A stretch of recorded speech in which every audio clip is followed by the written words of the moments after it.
오늘 우리에게 주시는 말씀을 우리 함께 읽겠습니다. 열왕기상 11장 9절부터 13절 말씀을 한 절씩 교독해서 읽겠습니다. 열왕기상 11장 9절에서 13절 우리 한 절씩 교독해서 읽겠습니다. 솔로몬이 마음을 돌려 이스라엘의 하나님 여호와를 떠나므로 여호와께서 그에게 진노하시니라. 여호와께서 일찍이 두 번이나 그에게 나타나시고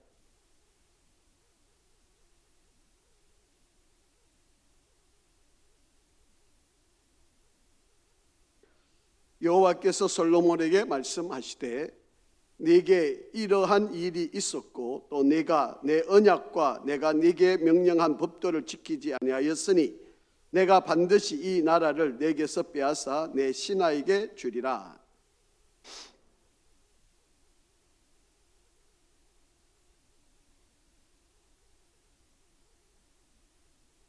같이 읽겠습니다.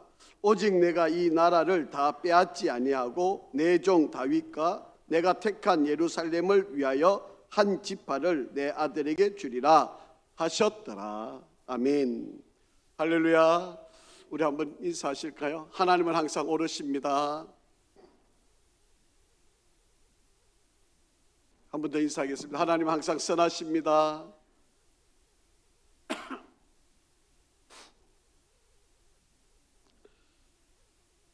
지난주 말씀에 이어서 오늘 솔로몬에 관한 이야기를 같이 생각을 하려고 합니다.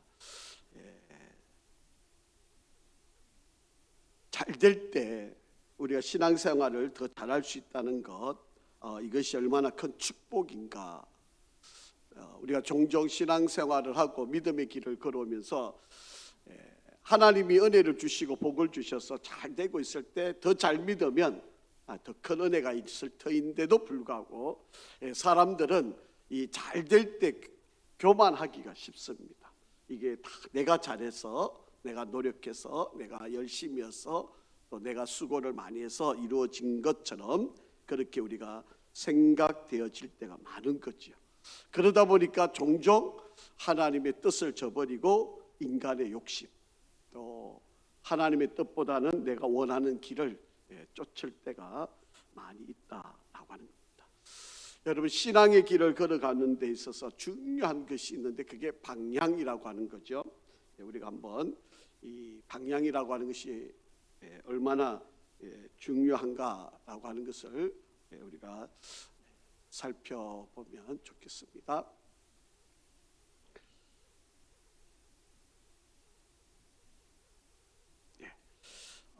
회개의 기회를 놓치지 않는 것, 이게 얼마나 큰 축복인지요. 탈무드에 보면 이런 이야기가 있습니다.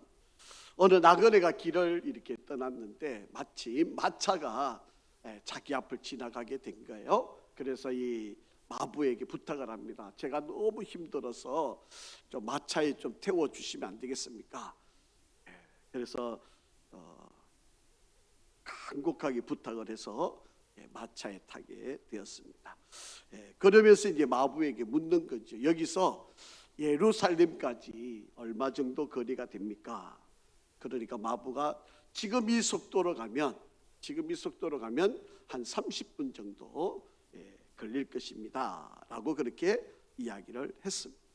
그자 나그네가 고맙습니다, 감사합니다, 그렇게 인사를 하고 잠시 잠이 들었던 거예요. 그래서 아마 이 나그네가 생각하기 한 30분 정도 지났으리라고 생각을 했는데 거의 이제 예루살렘이 다 왔겠다 생각을 하고 마부에게 묻습니다. 예루살렘에 다 가까이 왔습니까? 라고 그렇게 물으니까 아닙니다. 아마 여기서 가려면 예루살렘까지는 1시간 정도 걸립니다. 그렇게 답을 하더라는 거죠. 아니, 아까는 30분이라 그러지 않았습니까?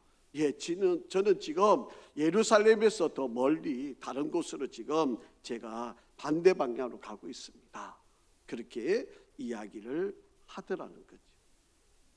여러분, 우리가 신앙생활을 하면서도 마찬가지입니다. 방향을 잘 정한다는 것이 우리에게 얼마나 큰 길이고 또 얼마나 큰 축복이냐라고 하는 거죠. 자, 오늘 성경 하나 읽고 시작하겠습니다. 우리 본문 9절과 10절 한번 좀 천천히 한번 읽어보겠습니다. 시작. 솔로몬이 마음을 돌려 이스라엘의 하나님 여호와를 떠남으로 여호와께서 그에게 진노하시니라. 여호와께서 일찍이 2번이나 그에게 나타나시고 이 일에 대하여 명령하사 다른 신을 따르지 말라 하셨으나 그가 여호와의 명령을 지키지 않았으므로. 하나님을 잘 믿어왔던 솔로몬이고요, 하나님의 성전을 지었던 그런 솔로몬이고요, 정말 백성들을 잘 다스리기 위해서 1,000번제를 드렸고 하나님의 나타나심을 경험하고 또 하나님께 응답을 해서 백지수표를 받아냈던 바로 그가 솔로몬 아닙니까? 그런 솔로몬이 지금 오늘 본문에서 솔로몬이 마음을 돌렸다. 다시 말하면 하나님을 잘 믿던 그가 하나님을 믿지 않는, 그래서 이스라엘의 하나님 여호와를 떠났다라고 그렇게 이야기를 합니다. 이 광경을 지켜보신 하나님은 진노하셨다는 거예요. 그리고 여호와께서 그에게 몇 번 나타나셨다고요? 2번 나타나셨다. 여러분, 한 번 만나는 것도 이게 은혜 아닙니까? 그런데 하나님이 2번 나타나셨다고 하는 것은 하나님께서 또 기회를 주셨다는 거죠. 여러분, 솔로몬에게 돌이킬 수 있는 기회를 하나님이 주셨는데도 불구하고 이 솔로몬은 하나님께 돌이키지를 않고 있는 바로 그런 모습이죠. 그에게 나타나셔서 이 일에 대하여 명령하사 다른 신을 따르지 말라 하셨으니 그가 여호와의 명령을 지키지 않았다. 그렇게 지금 말씀을 하고 있는 내용. 여러분, 솔로몬이 가야 할 그 길을 잘 가다가 이제는 그 방향을 돌이켜가지고 잘못된 방향으로 지금 가고 있는 바로 그런 모습을 보게 됩니다. 여러분, 열심히 사는 것도 중요하지만 방향이 잘못된 열심은 그거는 바보와 같은 거죠. 어리석은 자와 같은 것입니다.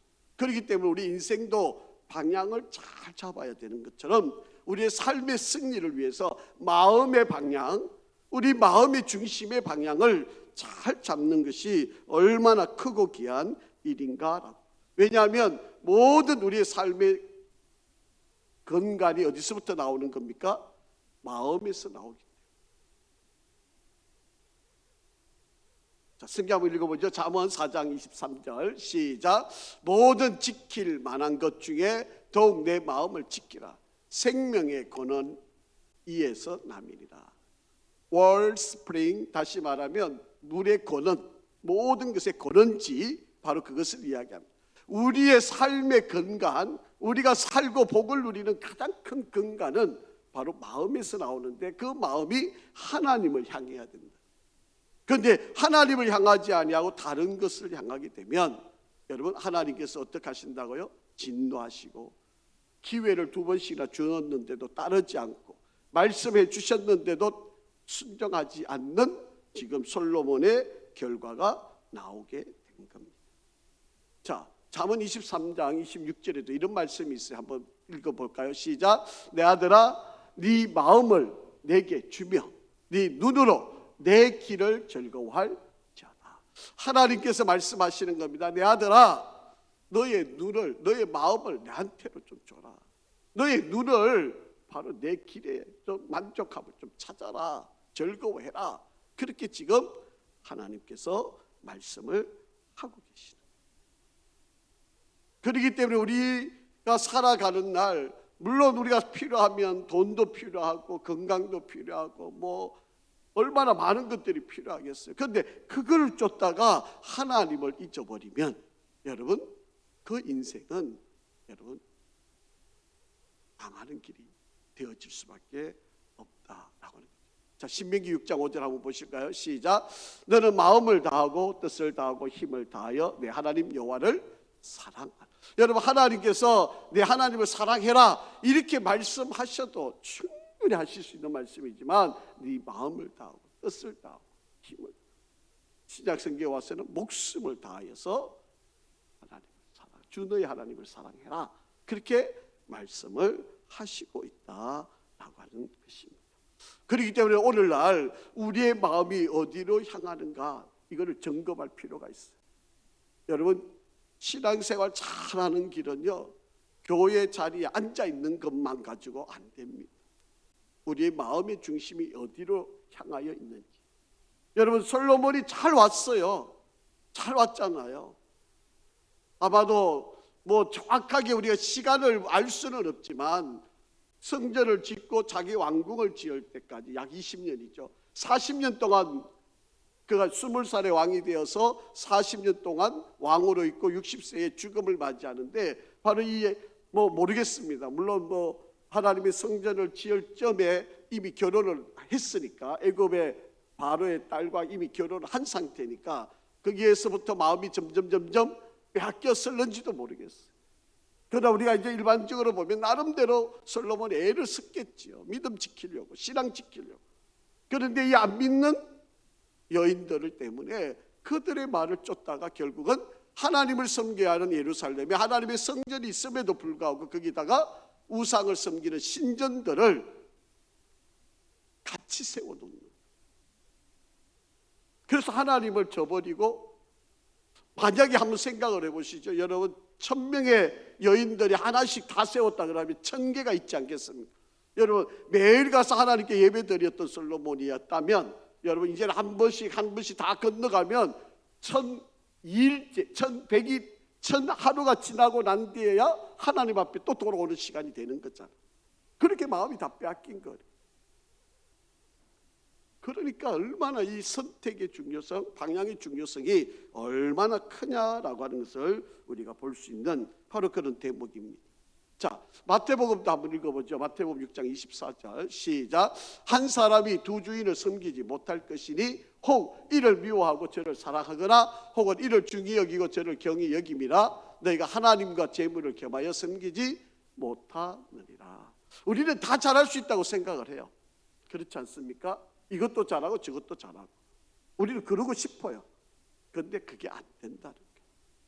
우리의 욕심일 뿐이지 우리 마음에 두 주인이 있을 수는 없다라고. 여러분, 우리는 한 주인만 섬길 수밖에 없어요. 그게 잘하는 거예요. 그래서 우리는 선택을 해야 되는 겁니다. 하나님을 섬길 건지 재물을 섬길 건지. 그런데 열의 9은 어디로 가겠어요? 하나님을 섬기기보다는 재물을 섬기는 것을 선택하는 일들. 솔로몬도 예외가 아니었습니다. 그러다 보니까 지금 하나님을 저버리는 바로 그런 결과를 낳게 되어진 상황.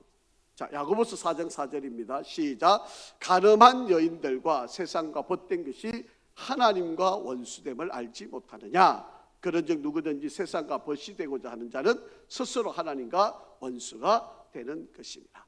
여기서 가늠한 여인이라고 해서 여러분 외도를 하고 이런 의미의 말씀이 아닙니다. 여러분, 가늠하다, 성경에서 가늠한 상황을 설명을 하는 이유는 뭘까요? 여러분, 가늠한다고 하는 말은 하나님이 아닌 우상을 섬기는 상황, 상태, 그런 현상, 그런 사람들, 이게 바로 가늠한 여인이에요.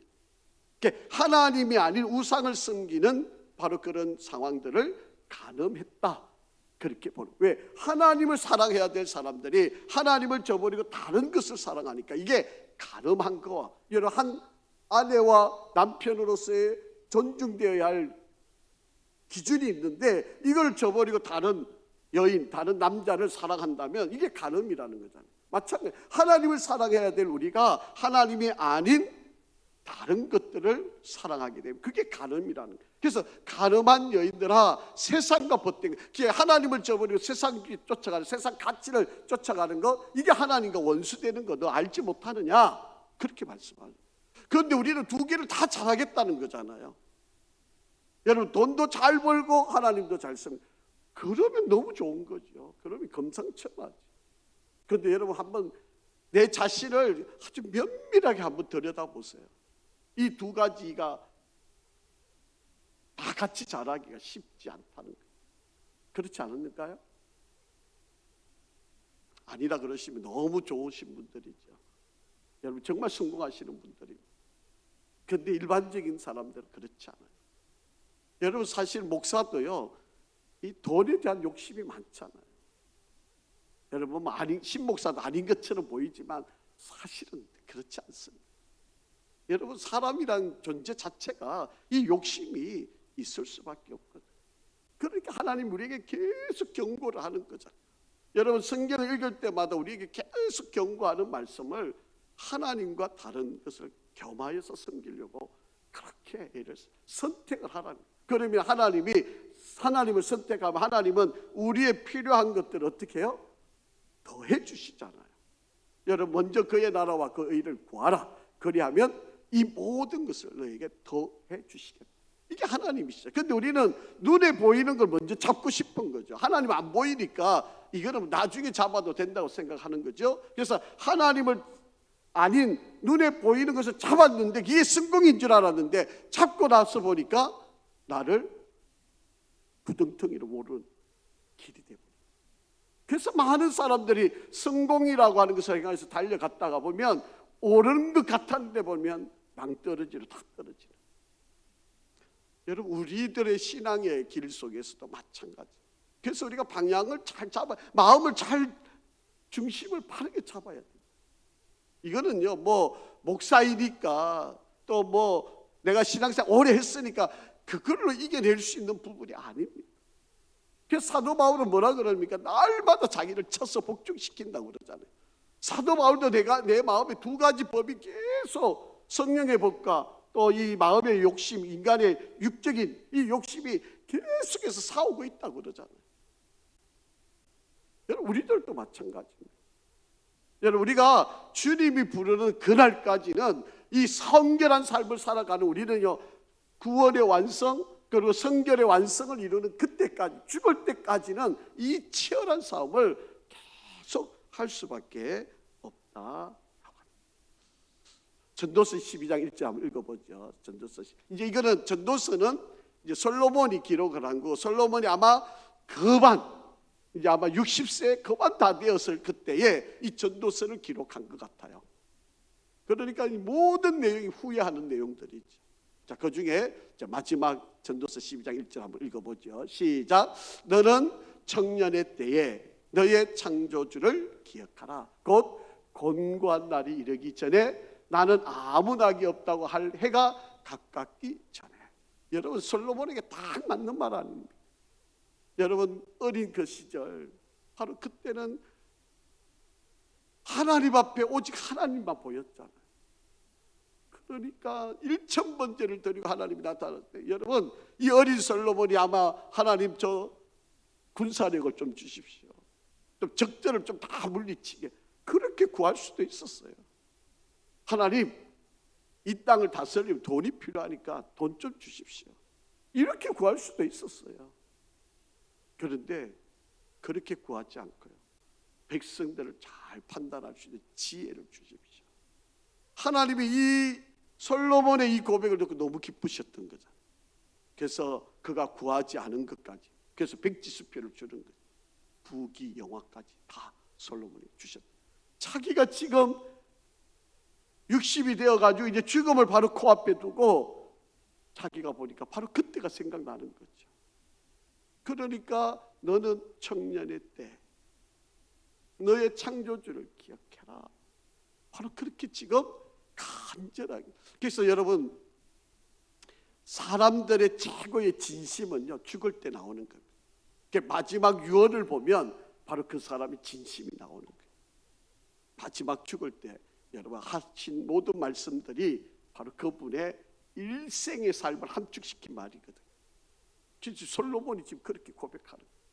다 누려봤고 다 행해봤고 다 가져봤고 그 넓은 땅을 다 다스려 보았던 그가 하는 말.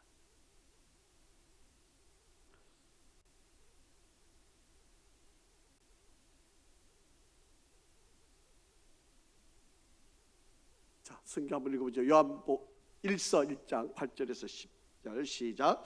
만일 우리가 죄가 없다고 말하면 스스로 속이고 또 진리가 우리 속에 있지 아니할 것이요 만일 우리가 우리의 죄를 자백하면 그는 미쁘시고 이로우사 우리 죄를 사하시며 우리를 모든 불의에서 깨끗하게 하실 것이요 만일 우리가 범죄하지 아니하였다 하면 하나님을 거짓말하는 이로 만드는 것이니 또한 그의 말씀이 우리 속에 있지 아니하니라. 아멘.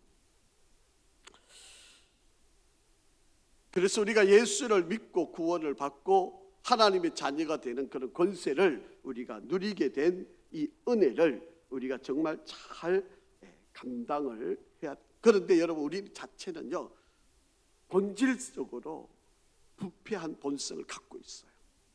그래서 우리 안에 예수를 믿음으로 우리가 그 은혜를 받아서 하나님께서 더딥혀 주신 거잖아요. 그래서 죄인이지만 우리를 의롭다고 의롭다고 인정을 해주시는 거지. 우리가 깨끗하지 않잖아요. 여러분 우리가 가만히 구원받고 우리가 하나님의 자녀이지만 그래도 우리는 늘 죄를 짓는 사람이거든. 그러니까 우리가 살아가면서 하나님 앞에 늘 내가 죄인이다 이런 의식을 우리가 놓쳐서는 안 된다라고 하는 거죠. 그래서 여러분 소설에 보면 로버트 루이스 스티븐슨이라고 하는 사람이 쓴 너무 유명한 지킬 앤 하이드라고 하는 소설이 있어요. 여러분 이 소설은 이 지킬 박사가 인간의 마음속에 내재하고 있는 그 갈등, 낮에는 선한 사람들을 도와주는 그런 박사인데 밤에는 아주 악인이 되는 그런 인간의 내면 양면성을 그대로 드러내고 있는 바로 그런 모습을 설명하고 있는 게 이 지킬 앤 하이드라고 하는 거죠. 여러분 솔직히 우리가 그랬어요. 우리 인간의 근본을 이게 솔직히 다 드러내놓으면 양면성을 다 가지고 있습니다. 뭐 지금이야 우리가 옷을 입고 이렇게 깨끗하게 화장을 하고 여러분 우리가 이렇게 점잖하게 앉아 있으니까 다 선한 사람처럼 보이잖아요. 그런데 여러분 한번 옆구리 한번 찔러 보면요, 여러분 속에 있는 것들이 막 나오게 돼 있습니다. 여러분 성경에 그렇잖아요. 들어가는 게 더러운 게 아니고 뭐예요? 나오는 게 나쁜 거라고 그러잖아요. 그러니까 우리가 여러분 한번 마음만 살짝 건드려 보면요, 막 조금 억울하게 만들고 여러분 조금 심성을 상하게 만들고 조금 억울하게 여러분 한번 말 한마디 던져놓으면요 우리의 본성이 나와요. 이게 솔직한 우리들이에요. 우리는 뭐 죄 안 짓고 나쁜 짓 안 하고 거룩하고 모든 걸 다 용서하고 모든 게 용납되고 나한테 어떠한 욕을 해도 막 절대 화내지 않을 것 같고 그렇게 우리가 살아가는 것처럼 보이지만 여러분 한꺼풀만 벗겨보면요 그렇지 않아요. 주변에 이제 친구 목사들이 이렇게 만나면 신 목사는 너무 착해, 뭐 성질도 안 부리고. 근데 집사람한테 한번 물어보세요. 성질이 얼마나 더러운지. 아는 거는 집사람만 알 거 아니겠어요? 여러분이야 뭐 아직 제대로 제 성격을 다 경험하지 못했으니까 지금이 아주 착해 보이고 아주 뭐. 근데 저희 아버님이 만날 때마다 저보고 잔소리. 우리 어머님이 너 제발 성질 좀 죽여야 된다. 그 소리를 하시는. 저는 안 그런데, 나는 안 그런 것 같은데 우리 어머니 아버님은 만날 때마다 그 소리 하니까 사실은 데리고 가기가 싫어요. 뭐 칭찬만 해도 사실은 뭐 갈까 말까 할 일인데 계속 가면 이제 나이가 60이 다 됐는, 60이 이제 넘었는데 이 손주가 3명인데도 가서 또 잔소리 들을 생각하니까 이게 얼마나 이게 솔직한 인간이거든요. 여러분 우리는 이렇게 약한 존재들이, 우리는 이렇게 약할 수밖에 없는 바로 그런 우리들이다라고 하는 거죠. 그래서 사도 바울이 늘 이렇게 고백하는 겁니다. 내가 원하는 바 선은 행하지 아니하고 도리어 원하지 아니하는 바 악을 한다. 이게 사도 바울의 고백이에요. 그러니까 우리가 날마다 자기를 쳐서 복종을. 그런데 솔로몬이 조금 뭐가 된 듯하고 뭔가 막 사람들이 와서 조공을 받죠. 당신의 지혜가 이 세상 그 어떤 것보다도 위대합니다. 막 이러고 찾아오니까 솔로몬이 자기가 다 한 것처럼, 자기가 이 모든 지혜를 다 깨달은 것처럼 이렇게 착각을 하니까 하나님을 점점 멀리하게 돼요. 그러니까 여러분, 하나님이 나한테 뭔가를 잘 되게 해주는 게 이게 복일 수도 있지만요, 여러분, 그게 하나님께서 우리를 시험하는 것일 수도 있다는 것을 기억하셔야 돼요. 이사야서 우리 잘 아는 말씀인데 한번 읽어볼까요? 이사야서 1장 18절 시작. 오라 우리가 서로 변론하자. 너희 죄가 주홍 같다 할지라도 논과 같이 희어질 것이요 진홍같이 붉을지라도 양털같이 되리라. 우리는 이렇게 죄인일 수밖에 없는 우리 연약한 자다라고 합니다. 또 이사야서 55장 7절에도 보면 악인은 그 길을 불의한 자는 그 생각을 버리고 여호와께로 돌아오라. 그리하면 그가 긍휼히 여기시리라. 그렇게 말씀을 합니다. 그래서 여러분, 세상에 가장 복 있는 사람은요, 회개하는 사람, 여러분 돌이키는 사람입니다. 잘못을 빨리 깨닫는 사람입니다. 하나님이 신호를 주실 때 빨리 신호를 듣고 회개의 자리로 돌아오는 사람이 가장 지혜로운 사람. 아마 솔로몬에게도 그런 기회가 여러 번 있었을 거예요. 지금 우리가 읽었던 본문의 말씀에 보면 하나님께서 직접 찾아오시가 두 번씩이나 말씀하셨다고 돼 있죠. 아마도 이전에 아마도 계속해서 여러 가지 상황이나 일들이나 사건을 통해서 말씀하셨을 거예요. 여러분, 우리가 대형 사고가 일어난다 그러면 그 대형 사고가 일어나기 전조들이 많다고 우리가 이미 알고 있잖아요.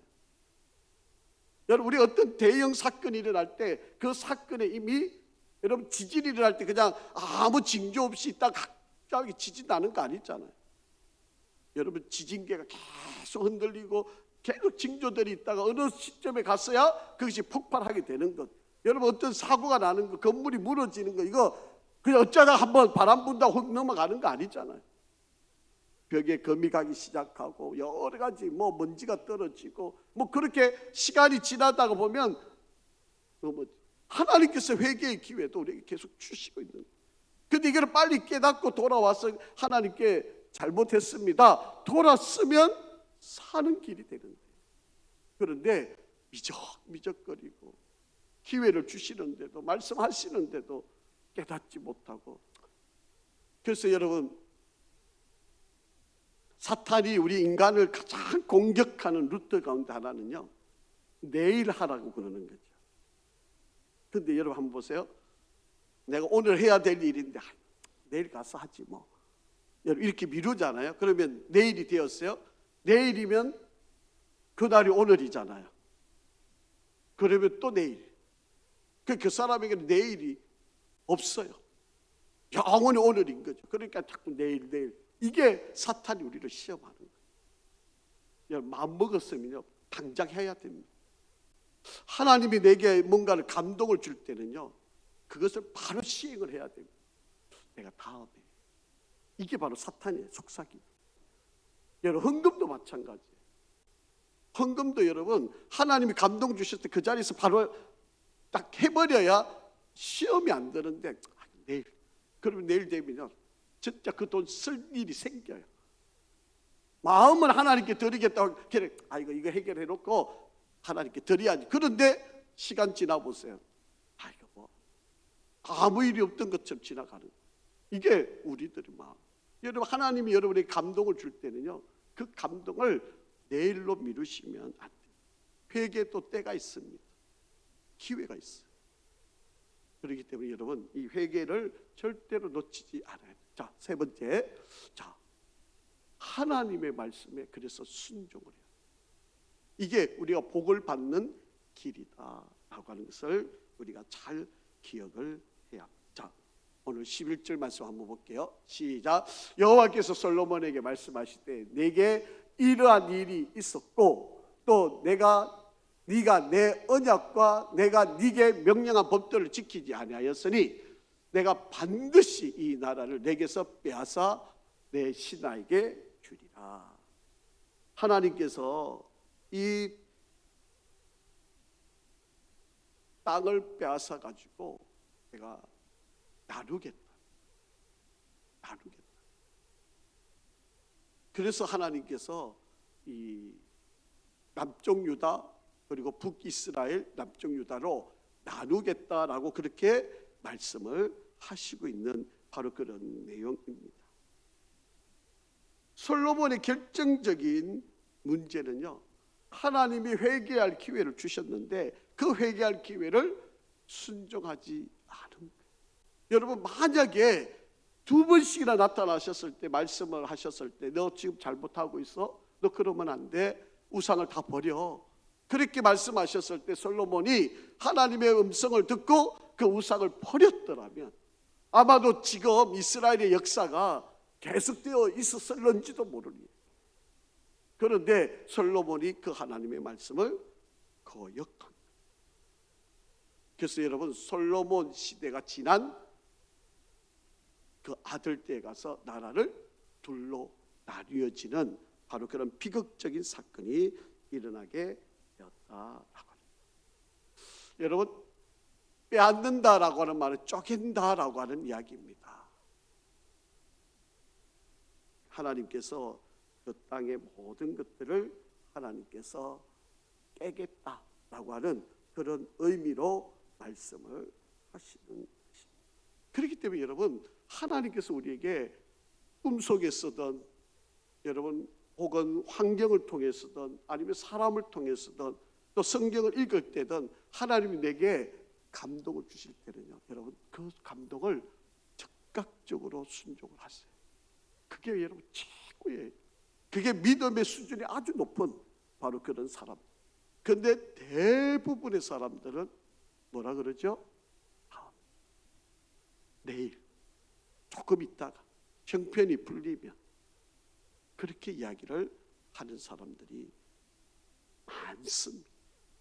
목사인 우리도 그렇고, 목사인 저 자신도 하나님이 감동을 주셔가지고 너 이거 해야 되는데 라고 하는데도 불구하고 자꾸 그것을 미적미적거리고 안 하려고 그러는 바로 그런 속성을, 왜 그런가 아세요? 따져보는 거죠. 내가 이것을 순종을 하면 얼마나 손해 볼 건가, 내가 이거를 따르면 내가 얼마나 희생을 해야 될까, 얼마나 많은 것들을 내어놔야 될까, 뭐 이런 것들을 생각하니까 순종이 안 되는 거예요. 여러분, 우리가 솔직히 그런 경험이 있잖아요. 내가 이 일을 하면, 여러분 어떤 분들은요, 하나님께서 직분을 이렇게 주시려고 그러면 막 거역하는 분들이 있어요. 안 하겠다고. 한편으로 보면 참 겸손한 것처럼 보이는데, 여러분 직분은 목사가 주는 게 아니에요. 여러분 이거 하나님이 주시는 거잖아요. 그러면 순종함으로 받으면 되는데 막 거역하는 사람들이 있어요. 아주 순종, 그분은 참 뭐라 그러죠? 겸손한 것처럼 보이는지 모르지만 그게 하나님께 칭찬받을 일이다. 그러니까 우리가 하나님이 기회를 주실 때 잘 순종한다는 것이 얼마나 큰 축복이 될까. 그래서 토마스 왓슨이라고 하는 영국의 아주 훌륭한 지도자가 이런 말을 합니다. 한번 같이 읽어볼까요? 시작. 하나님의 명령을 지키는 것은 우리의 의무라기보다는 우리의 특권이다. 하나님은 우리에게 유익이 되는 것만 명령하시기 때문이다. 그러니까 하나님이 우리에게 명령을 하실 때 우리에게 잘 되게 하려고, 우리에게 더 나은 것을 주시려고 우리에게 명령하신다는 거예요. 그런데 우리는 이거 따르면, 이거 순종하면 어떻게 될까? 이거 따르면 내가 얼마나 많은 어려움을 당할까? 내가 이걸 하면 얼마나 희생, 이것 생각을 자꾸 하게 되는 거죠. 여러분, 예수님이 십자가를 지시면 죽을 거라고 하는 것을 아셨기 때문에 예수님의 제자들 말렸던 거잖아요. 아니, 자기는 예수님을 따르면 당연히 예루살렘에 입성을 하며 왕으로 등극하고, 그리고 당연히 우리는 그 우편 좌편에 앉아서 권세를 누릴 거라고 생각했는데 예수님이 예루살렘에 가셔서 죽겠다고 그러시니까 이 베드로가 그냥 예수님을 막아서는 거지. 그러니까 예수님께서 사탄아 물러가라, 그렇게 야단을 치시는 거 아니에요. 예수님의 사명은 하나님의 뜻에 순종해서 내가 예루살렘에 가서 온 인류를 대신해서 죄를 대속하기 위해서 십자가를 지시고 죽어야만 하는 것이 예수님의 사명이에요. 그런데 제자들의 생각은, 아니 예수님이 죽으면 어떻게 돼? 아니 오병이어의 기적을 일으켰던 그 경제적인 능력은 어떻게 되는 거야? 아니 예수님이 예루살렘에 가면 수많은 사람들이 호산나 다윗의 자손이여 왕으로 오시니여 이러고 다 환영을 하고 있는데 예수님이 죽으시겠다고 그러니까 이게 안 된 이야기잖아요. 그렇게 가로막는 거죠. 이런 손해, 이런 희생, 이런 것도 없으면 어떻게 우리 살아가? 그러니까 12 제자들이 예수님에 대해 실망을 하고 다 도망가고. 여러분, 하나님의 명령은 바로 우리가 특권이라는 거예요. 우리에게 더 나은 은혜, 더 놀라운 하나님의 역사를 주시기 위한 것이다. 그래서 우리를 더 유익하게 하기 위해서 명령하는 건데 우리가 그걸 모르니까 자꾸 거역하는 거예요. 여러분, 순종이 뭐보다 낫다고요? 제사보다도 낫다는 거예요. 여러분, 하나님께서 우리에게 감동을 주실 때 잘 순종하는 지혜가 있기를 바랍니다. 자, 신명기 한번 읽어볼까요? 30절 15절에서 16, 30장 15절에서 16절 시작. 보라, 내가 오늘날 생명과 복과 사망과 화를 내 앞에 두었나니 곧 내가 오늘날 너를 명하여 내 하나님 여호와를 사랑하고 그 모든 길을 행하며 그 명령과 규례와 법도를 지키라 하는 것이라. 그리하면 네가 생존하며 번성할 것이요 또 내 하나님 여호와께서 내가 가서 얻을 땅에서 내게 복을 주실 것임이라. 아멘. 여러분, 오늘 하나님께서 우리에게 생명과 복, 사망과 화를 너 앞에 놓았다. 너가 내 말을 잘 순종하고 나를 사랑하고 내 모든 길을 가고 내가 너에게 명령한 명령과 법도와 규례를 잘 지켜 행하면 너가 가는 그곳에서 번성하게 할 거야. 그런데 네가 그것을 따르지 않으면 너에게 화가 있게 될 것이다. 여러분, 그래서 신명기 28장을 한번 읽어보세요. 축복과 저주장이잖아요. 거기서 축복을 주시는 것의 전제가 뭐예요? 나의 명령과 규례를 따르면. 그러면 들어가도 복을 받고 나가도 복고 머리가 되고 꼬리가 되지 않고 큰 민족을 이루고 강주리에 뭐에 하나님 채우고 넘치게 하고 이렇게 하나님이 복을. 그런데 반면에 저주장이 뭐예요? 내가 너에게 명령한 규례와 법도를 지키지 아니하면 나라가 나뉘어지고 쫓겨다니고 노예가 되고 이렇게 가물고 농사를 아무리 지어도 그 농사가 누리지를 못하게 돼요. 황충의 때가 묻고 이런 결과가 나오게 된다라고 그렇게 말씀합니다.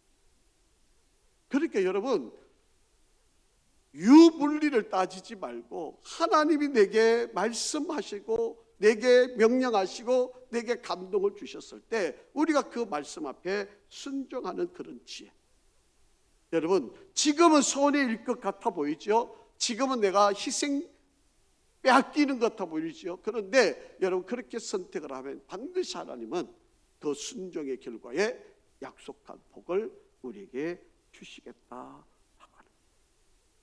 여러분, 성공의 길이 바로 여기에 있다라고. 그래서 여러분, 여호수아 1장 8절에 보면 여러분, 여호수아를 통해서 이스라엘 백성들에게 권면하는 말이 뭐예요? 이 율법의 책을 내 입에서 떠나지 말게 하라. 여러분, 우리가 사랑하는 자녀들에게 하나님의 말씀을 그의 입에서 떠나지 않게 계속 줄줄줄. 그래서 우리가 묵상이라고 하는 말, 여러분, 묵상한다라고 하는 말은요, 자그만하게 내 귀에 들리도록 조근조근 거리는 것을 묵상이라고 그러는 거예요.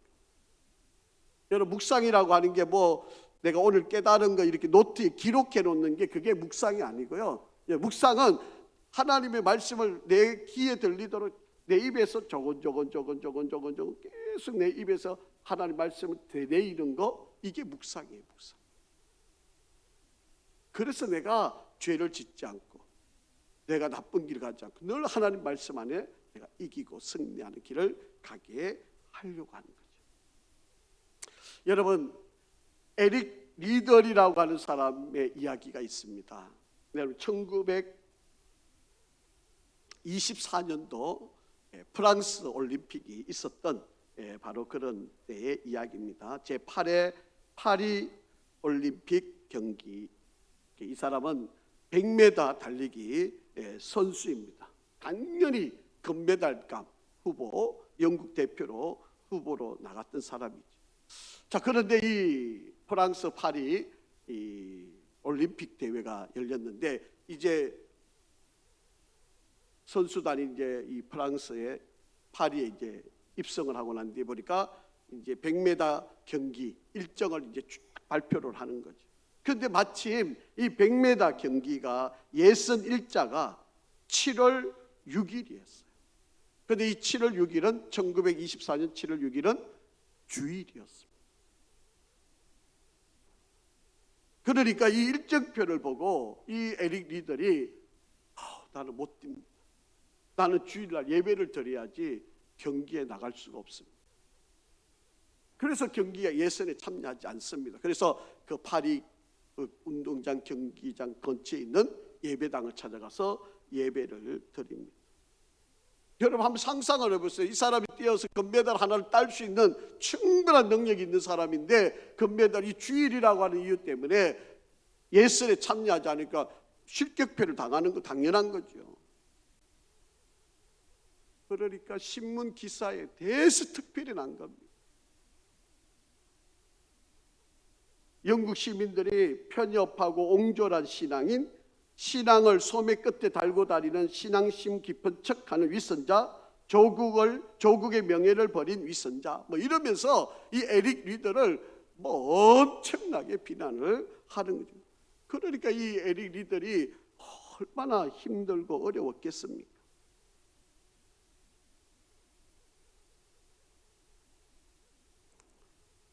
그가 이렇게 이야기한 거죠. 여러분 저기 화면에 보시면 He ran for God. 내가 달리는 이유는 하나님을 위해서다. 내가 이 경기를 뛰는 근데 거룩한 주일날 내가 하나님께 예배 드리는 것보다 더 우선되는 일이 어디 있느냐. 그러니까 나 주일날 비록 주일이고 내가 대표 선수이고 그래도 내가 하나님을 믿는 사람인데 어떻게 내가 여기서 타협을 하느냐. 그리고 포기를 했던 거죠. 그런데 이 재능이 너무 아까우니까 400m 달리기 경기가 있는데 거기에 자기를 뛰게 해달라는, 한 번도 연습도 해보지 않은 100m만 달리기 연습을 한 사람. 그런데 그 400m에서 1등을 한 거예요. 그러니까 이 에릭 리더를 막 그래서 불의 전차라고 하는 영화까지 만들고 대단한 능력을 발휘하게 된 사람입니다. 그가 한 말이에요. 하나님은 우리나라를 사랑하시고 하나님께서는 왕을 세우셨습니다. 하나님께서 법을 만드셨습니다. 주의를 거룩하게 지키는 것도 하나님께 순종해야 하는 법입니다. 나는 하나님께 순종하여 그 법을 지킵니다. 그렇게 고백을 하고 주의를 지키는 일을 끝까지 감당을 해낸 사람. 여러분 400m에서 금메달을 따고요. 거미 화장을 하면서 바로 어디로 가는지 아세요? 중국으로 가서 선교사로 갑니다. 사람들의 영광을 받기도 하나님이 내게 주신 능력을 가지고 내가 중국 땅에 가서 복음을 전하는 것, 이것이 나의 최선입니다. 여러분 100m 달리기 선수하고 400m 달리기 선수는요, 이게 엄청난 차이입니다. 우리야 뭐 별거 아닌 것처럼 느껴지는 거지만 100m만 달리던 사람이 400m에서 1등 한다는 거, 이거는 정말 어려운 일입니다. 그런데 400m에 47초 6으로 금메달을 따게 된 거예요. 그래서 중국에 가서 일생을 바칩니다. 복음 전하다가 사명을 하는 바로 그런, 여러분 정말 이 에릭 리더리라고 하는 이 사람은 하나님께서 아마 천국에서 어마어마한 복을 주십니다. 그렇지 않겠습니까? 아마 우리 생각에는 아마 런던에 돌아가가지고 가족들하고 이 승리의 기쁨, 야 금메달 딴 금메달리스트로서 막 뭐 인터뷰도 하고 뭐 돈도 벌고 자서전도 쓰고 뭐 이래가지고 엄청난 돈을 벌고, 그러고 난 뒤에 뭐 내가 여유가 있으니까 이제 중국에 가서 선교해도 되지, 이럴 수도 있는 거 아니겠습니까? 그런데 그렇지 않았어. 하나님이 그에게 주셨던 그 감동 그대로 중국 땅에 가서 일생을 거기서 바치는 바로 그런 삶을 살았던 사람이었다라고. 여러분 이 에릭 리더리라고 하는 사람이 가슴에 품고 살았던 성경 구절이 뭔지 아세요? 저도 너무 좋아하고 여러분도 아마 잘 알고 있는 그런 구절인데 한번 읽어보세요. 사무엘상 2장 30절 시작.